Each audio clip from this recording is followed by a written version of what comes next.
Hey, and welcome to Daddy Mojo. It's the podcast where we'll talk about parenting, all-age comic books, toys, and more. Now, here's your host, Trey Burley. When we first got this book, the title kind of threw us for a loop. Scientists of Faith, because you say to yourself, well, scientists require proof, and they test things, and they can see measurable outcomes and know exactly what goes in to get the same thing over and over and over. And then on the other hand, you got faith. Faith just requires George Michael-like faith to hope and to pray. And Scientists of Faith is a book that marries the two very successfully. Here's the subtitle of where it all comes together.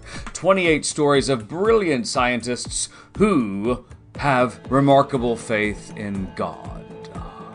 It's still kind of hard to put together, isn't it? But it features 28 scientists that for the most part you're not going to know. You'll know a handful of them, but they all have faith, and they have different faith. They've got faith from around the world, so the book is not just germane to one religion.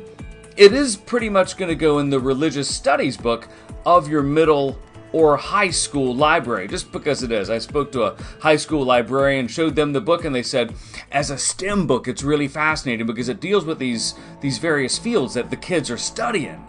But because it's got just a little bit of religion in it, we'd probably put it in the religion area. And yes, your library does have that, so go look for it if that's your cup of tea. And it is about a 90-10 split. It's 90% in the verbiage. You've got a picture of the scientist and exactly what they've done and how they overcame various things. And on the other page, you've got 4 to 7 paragraphs about their life.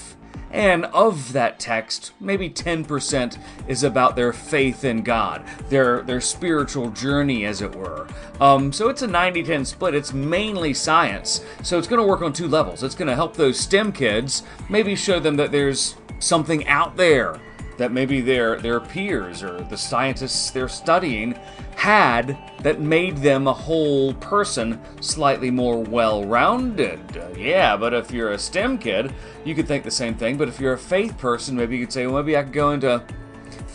So it's a pretty fascinating book. I liked it. It's not going to be everybody's cup of tea just because of that 10% of religion. But it's not out to proselytize anybody.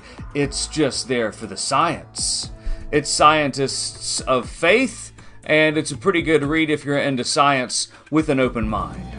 Thanks for listening to Daddy Mojo. Be sure to tune in next time. For more information on any of the things we talked about today, just check out the website, daddymojo.net, or hit us up at Daddy Mojo on social media.